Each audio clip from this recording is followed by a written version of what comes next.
میرا پیارا نبی کتنا پیارا نبی. اپنی نظر اور شرمگاہ کی حفاظت کریں. اس دور کا سب سے بڑا فتنہ یہ ہے کہ نگاہیں پاک نہیں رہی، نگاہیں غلیظ اور گندی ہو گئی، شرمگاہوں میں وہ تقدس نہیں رہا ہے. حضور علیہ السلام نے ارشاد فرمایا من زنا زنیا بہی ولو بہی تانے دارے. جس شخص نے زنا کیا یہ عمل اس کے گھر بھی لوٹے گا اگرچہ اونچی اونچی دیواریں کیوں نہیں کر دیتا. یہ مکافات عمل ہے. گندم از گندم بروئت جو ز جو از مکافات عمل غافل مشو. گندم بو گے تو گندم کاٹو گے، جو بو گے تو جو کاٹو گے. نظر کو تقدس دو، نظر کو پاکیزگی دو.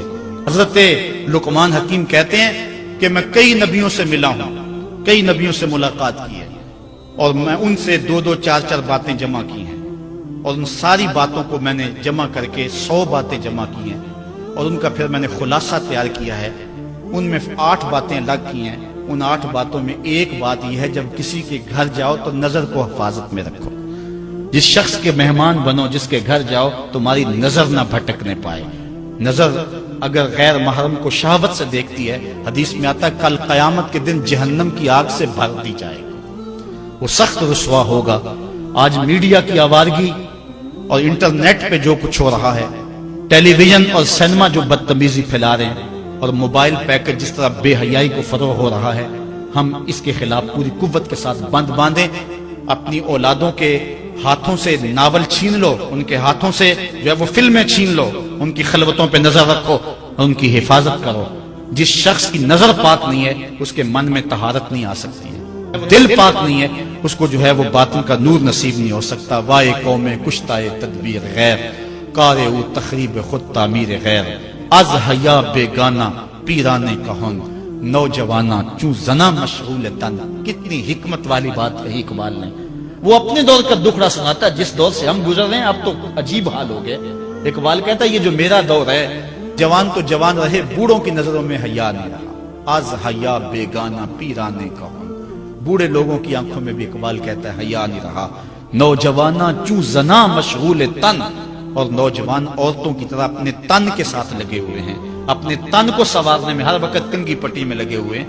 یہ مردوں کا کام نہیں ہوتا، یہ دلیروں اور بہادروں کا کام نہیں ہوتا، یہ عورتوں کے وظیفے ہیں. در دل شاں آرزوہا بے ثبات، مردہ زائن از بطون امہات.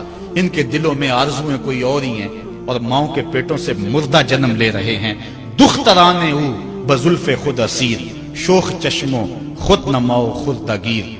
اور قوم کی بیٹیاں اپنی زلف کی خود قیدی ہو چکی ہیں اور ہر وقت جو ہے وہ اپنے آپ کو آئینے میں دیکھتی رہتی ہیں. ساختہ پرداختہ دل باختہ، ابروآں مثل دو تیغے آختہ. وہ جو گھر کی رونق تھی، جو آبرو اور حیا کا دوسرا نام تھا، آج وہ دل پھینک قسم کی ہو گئی ہے. آہ قوم میں دل سے حق پرداختہ، مرد و مرگے خیش را نہ شناختہ. اقبال کہتا ہائے قوم کہ جو مر گئی اور اسے ابھی تک پتہ ہی نہیں چلا کہ میں مر چکی ہوں اور جینے کا سامان نہیں کرتی. حضور نے فرمایا ہر دین کی کوئی پہچان ہوتی ہے، میرے دین کی پہچان حیا ہے. اگر حیا نہیں ہے تو دین ہی نہیں ہے.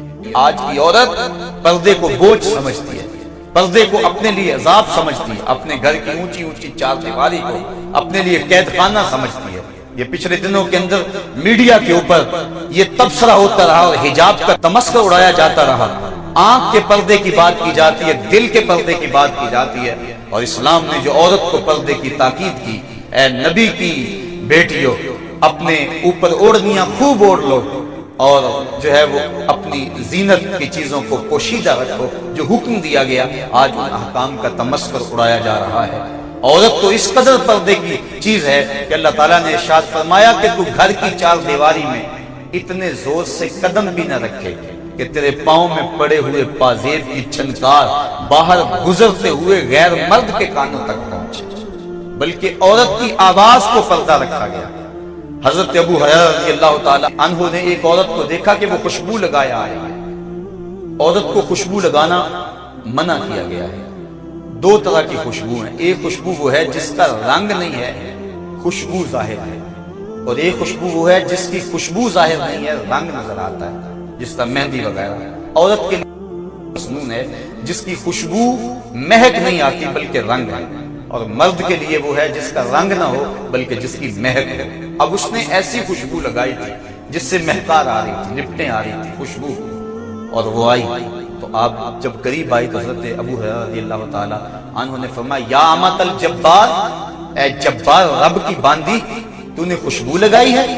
اس نے کہا ہاں میں نے خوشبو لگائی ہے۔ کہا تو مسجد سے آئی ہے؟ اس نے کہا ہاں میں مسجد سے آئی ہوں۔ کہا میرے محبوب آقا نے تو فرمایا ہے کہ عورت اگر خوشبو لگا بیٹھے تو اتنی دیر تک مسجد میں نہ آئے جس طرح جنابت کا غسل کیا جاتا ہے، جب تک ایسا غسل نہ کرے، یعنی ایسا غسل کرے کہ وہ خوشبو مٹ جائے۔ اور ایک روایت کے لفظ ہیں کہ جو عورت خوشبو لگا کے بازاروں میں نکلتی ہے اس خیال سے کہ مرد سونگے اور اس کی طرف مانوس ہوں، فرمایا کہ وہ عورت زنا کی دعوت دینے والی۔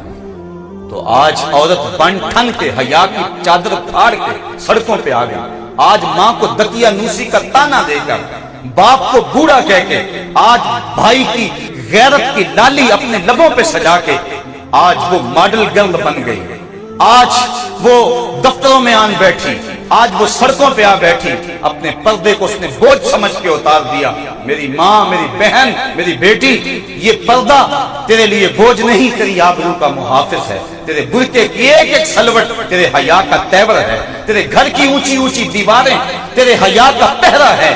تو سمٹ جائے تو معاشرہ پھیل جائے گا، تو گھر سنبھال لے گی، امت ہے وہ پوری کائنات کو سنبھال لے گی، لیکن جب تو گھر سے نکلے گی تو پھر قوم کے پلے کیا رہے گا؟ آئیے آج سیدہ فاطمہ الزہرا رضی اللہ تعالی عنہا کا اسوہ نور ہم اپنے لیے اسی کو نمونہ اور اس کو ماڈل بنائیں۔ اسوہ بطول ہمارے لیے زندگی کی بہاریں ہیں۔ آج کی عورت اگر سیدہ فاطمہ الزہرا کے نقوش پا کو اپنے لیے خر راہ بنا لے تو آج کی وہ بہترین عورت ہے اور ایک اچھا معاشرہ تشکیل پا سکتا ہے۔ آج ہمارے معاشرے کے اندر بے پردگی کی وبا پوری قوت کے ساتھ جاری و ساری ہے۔ سیدہ فاطمہ الزہرا رضی اللہ تعالی عنہا کا اسوہ نور ہمارے لیے خر راہ، اللہ تعالی ہمیں ان کی راہوں کا مسافر بنائے اور قوم کی بیٹیوں کو زندگی کے شب و روز ان کے طریقے کے مطابق گزارنے کی توفیق عطا فرمائے۔ جب نقصان کا انسان کو ادراک ہوتا ہے، متاع کارواں کے لٹ جانے کو اسے خبر ہوتی ہے، تو پھر جو ہے وہ احساس ضیاء ہوتا ہے۔ لیکن جب احساس ضیاء بھی جاتا رہے اور متاع کارواں کے لٹ جانے کی خبر بھی نہ ہو تو پھر قومیں بس ایک ہجوم بن کے رہ جاتا ہے، اور اس وقت یہ امت سوائے ایک ہجوم کے اور کچھ بھی نہیں ہے۔ تو آئیے میں اور آپ اپنی ذات سے اپنے آپ کا آغاز کریں اور ایک صالح اور پاکیزہ زندگی کے تصور کو اجاگر کر کے آگے بڑھیں۔ اللہ مجھے آپ کو اپنی رحمتوں کے حصار میں دے اور اپنی پناہوں اور اپنی کرم نوازیوں کی امان میں رکھے۔ کی محمد سے وفا تو نے تو ہم تیرے ہیں، یہ جہاں چیز ہے کیا لوح و قلم